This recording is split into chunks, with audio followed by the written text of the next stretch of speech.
Hello everyone. इस video में हम डिस्कस करने वाले हैं सीटेट 2024 के लिए पेपर फर्स्ट के लिए ईवीएस के कुछ पेडागोजी के इंपॉर्टेंट क्वेश्चंस। बिल्कुल ऐसे ही क्वेश्चंस आपको एग्जाम में देखने को मिलते हैं, काफ़ी ज़्यादा हेल्प करेंगे ये अंडरस्टैंडिंग क्रिएट करने में आपकी। ठीक है, तो आपको पता है कि जो पेपर फर्स्ट है उसमें 30 मार्क्स का ईवीएस का पोर्शन आता है, जिसमें से 15 क्वेश्चन पेडागोजी के रहते ही रहते हैं। और थोड़ी सी मतलब अगर उनको प्रीवियस ईयर को सॉल्व किया जाए तो हम बहुत ईजी से सॉल्व कर सकते हैं, अदरवाइज कन्फ्यूजन हो जाती है हमें कई बारी पेडागोजी के लिए बेस्ट ऑप्शन चूज करने में। ठीक है, तो ये काफ़ी ज़्यादा हेल्प करेंगे आपकी अंडरस्टैंडिंग क्रिएट करने में। फर्स्ट क्वेश्चन है यहाँ से, सुषमा चाहती है कि उसके छात्रों को पेड़ों के संरक्षण के लिए संवेदनशील बनाया जाए। निम्नलिखित में से कौन सी ऐसा करने की सबसे उपयुक्त रणनीति है? कंजर्वेशन ऑफ ट्रीज का जो कंसेप्ट है वो बच्चों में डालना है, तो क्या कौन सी स्ट्रेटेजी बेस्ट रहेगी? फर्स्ट है कक्षा में बहस आयोजित करना, ठीक है, group discussion, poster making, helping children to adopt and nurture a plant. देखो यहाँ से सबसे बेस्ट ऑप्शन यही है रियल लाइफ से कनेक्ट करना, कि बच्चों को एक पौधा दो और फिर उस पर उसे पानी देना, उसको नर्चर करने का मौका दो। जब बच्चा खुद एक पौधा उगाएगा और उसकी रोज देखभाल करेगा तो खुद म खुद से पेड़ पौधों से लगाव हो जाएगा, और ये कंजर्वेशन ऑफ ट्रीज करने का बेस्ट ऑप्शन है। ठीक है, वैसे भी रियल लाइफ से जोड़ने वाले जो ऑप्शंस होते हैं वही बेस्ट माने जाते हैं पेडागोजी में। नेक्स्ट क्वेश्चन है, अभय ने अपने छात्रों से उन बीमारियों पर समूहों में एक सर्वेक्षण करने के लिए कहा जिनसे उनके पड़ोस के लोग पीड़ित थे। ठीक है, बीमारियों के बारे में पता करने के लिए कहा अपने आसपास के लोगों से। पाठ्य पुस्तक में सर्वेक्षण का उल्लेख नहीं किया। ठीक है, कोई जो उनकी टेक्स्ट बुक थी उसमें उन बीमारियों का उल्लेख नहीं किया गया था, मतलब बच्चों को बोला कि अपने आसपास ऑब्जर्व करके बताओ कि किसको क्या बीमारी है। इस शिक्षण अधिगम की रणनीति के लिए कौन सा विकल्प प्रासंगिक नहीं है? नहीं है बताना है, नॉट। तो फर्स्ट है, इसने समुदाय के साथ बातचीत करने का अवसर प्रदान किया। हाँ ठीक है, बिल्कुल किया। इससे बच्चों को वास्तविक जीवन के साथ सीखने में मदद मिली। हाँ बिल्कुल, एकदम। थर्ड है, इसने बच्चों को डेटा हैंडलिंग समझने और एक साथ काम करने में सक्षम बनाया। हाँ ये भी ठीक है।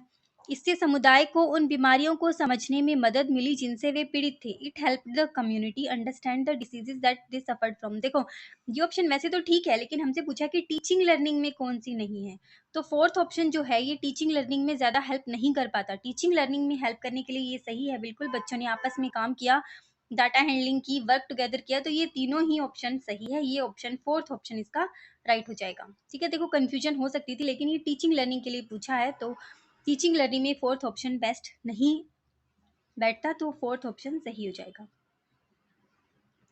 नेक्स्ट है, देखो ये क्वेश्चंस काफी बड़े बड़े देख के थोड़ा सा अजीब लगता है, लेकिन क्वेश्चन देखने में बड़े हैं, बाकी ये समझ ले तो बहुत ज्यादा आसान हो जाता है, और ऑप्शंस भी इजी होते हैं। सिर्फ क्वेश्चंस ही आपको कंफ्यूज करने के लिए बड़े बड़े दिए गए हैं। आपातकालीन परिस्थितियों के बारे में बात करने के लिए प्रिया ने बच्चों के अनुभव पूछे जब उन्हें कभी आपात स्थिति का सामना करना पड़ा। बच्चों ने आग, बिजली के झटके, सड़क दुर्घटनाओं के साथ अपने अनुभव सुनाए। उन्होंने प्रश्न पूछे, उनकी मौजूदा समझ का आकलन किया। कभी भी अगर आपको ऐसे ऐसे क्वेश्चन थे ना कि प्रश्न पूछे गए या अपनी आसपास की चीजें बच्चों ने डिस्कस की, उसे बताए, तो यहाँ से सीधा सा आंसर होता है इंक्वायरी अप्रोच। ठीक है, थर्ड ऑप्शन बिल्कुल राइट है। इंक्वायरी अप्रोच होती है ये कि किसी टॉपिक पे बात की जाए, फिर उसके समाधान पे चर्चा की जाए। जैसे इसने किया, बिजली के झटके पर सुरक्षा दिशा निर्देशों पर चर्चा के लिए एलपीजी और इलेक्ट्रिक बिल का इस्तेमाल किया। प्रिया द्वारा अपनाया गया सबसे उपयुक्त दृष्टिकोण कौन सा था? तो ये इंक्वायरी अप्रोच होता है। थर्ड ऑप्शन बिल्कुल राइट हो जाएगा यहाँ से। ठीक है, समुदाय एक महत्वपूर्ण शिक्षण और अधिगम संसाधन है क्योंकि कम्युनिटी के बारे में बताना है, तो इट इज यह सस्ता और सुलभ है, इनएक्सपेंसिव एंड एक्सेसिबल। ठीक है, बेस्ट ऑप्शन छांटना है ना हमें तो। बुजुर्ग लोग बुद्धिमान है और उनके पास समय है। देखो ऐसा तो कुछ नहीं होता, काट दो। यह वास्तविक परिस्थिति में सीखने का अवसर प्रदान करता है। बेस्ट ऑप्शन तो यही है कि लर्निंग रियल सेटिंग। ठीक है, रियल कम्युनिटी क्या होती है? रियल रियल लाइफ से जोड़ के सीखने में मदद करता है। थर्ड ऑप्शन से हो जाएगा। फोर्थ देख लेते हैं, one can accept all knowledge available in the community uncritically. नहीं, ऐसा कुछ नहीं होता। कम्युनिटी में कुछ ऐसी भी होती है जो आलोचनात्मक चीजें होती है, जो पसंद नहीं होती, जो अच्छी नहीं लगती, सारी अच्छी नहीं होती। थर्ड ऑप्शन से हो जाएगा कि रियल लाइफ से वास्तविक परिस्थिति से सीखने का अवसर प्रदान करता है। In EVS teaching learning, linking classroom learning to life outside school and enriching it implies. अधिगम को विद्यालय के बाहर से जीवन से जोड़ने से इसके समृद्ध करने का तात्पर्य क्या है? देखो ईवीएस को हमेशा बाहर के आउटसाइड क्लासरूम में पढ़ाना चाहिए, बाहर के जीवन से जोड़ के, तो इसको क्या तात्पर्य है? पाठ्य पुस्तकों से बाहर जाना, बिल्कुल ठीक है। वैश्विक पर्यावरणीय मुद्दों और चिंताओं को पाठ्य पुस्तकों से लिंक करना, नहीं हमें तो पाठ्य पुस्तक से बाहर जाना है ना, आउट ऑफ, तो लिंक करने वाली कोई बात नहीं हुई। Whole school approach, going beyond curriculum, पाठ्य चर्चा से बाहर, पाठ्य चर्चा से बाहर नहीं जाना, टेक्स्ट बुक पाठ्य पुस्तकों से बाहर जाना है, फर्स्ट ऑप्शन सही हो जाएगा, बिल्कुल फर्स्ट ऑप्शन, ठीक है, ताकि बच्चे सिर्फ टेक्स्ट बुक को ही ना रटते रहें, जो लिखा हुआ है वो बाहर की चीजों से जोड़े, ठीक है।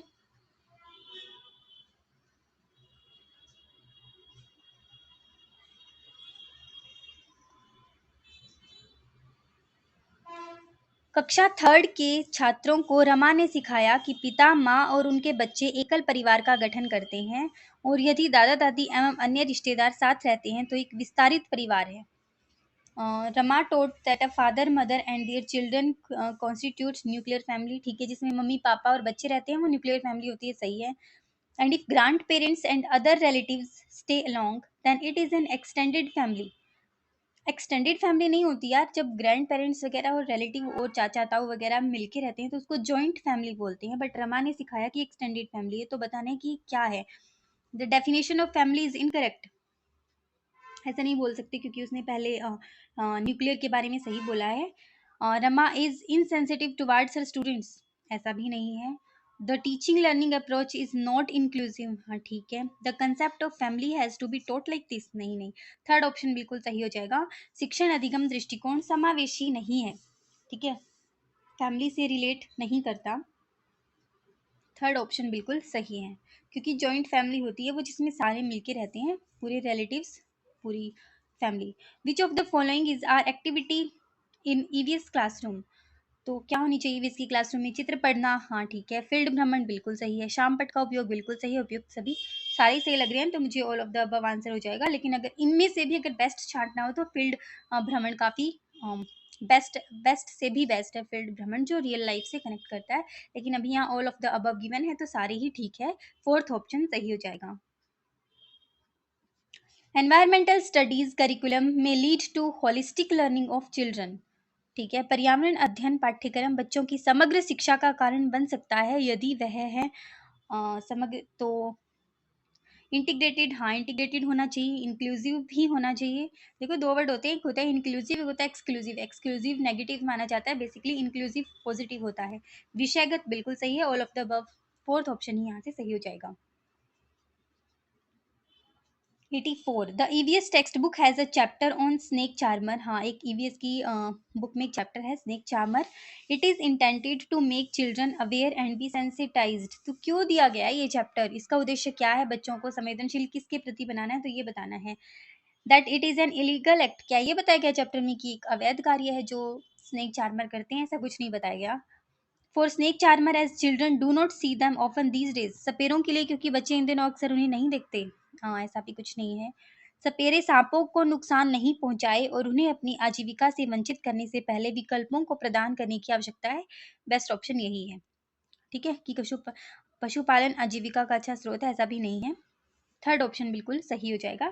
स्नेक चार्मर स्टोरी आपने पढ़ी होगी अगर आप ईवीएस का एग्जाम दे रहे हो तो, सारी जो एनसीईआरटी की बुक्स है फर्स्ट से लेके फिफ्थ क्लास तक वो सारी रीड करनी है आपको, कहीं से भी बीच में से क्वेश्चन आ जाते हैं कई बार।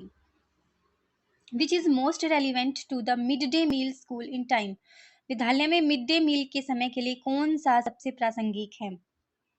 शिक्षण अधिगम के साथ इसका कोई लेना देना नहीं है, ऐसा तो नहीं बोल सकते, बिल्कुल काटो। यह ईवीएस शिक्षण अधिगम के लिए एक अच्छा शिक्षण अधिगम का अवसर है, हाँ ठीक है। It is for children who come empty stomach in school, ठीक नहीं, कुछ बेस्ट नहीं है।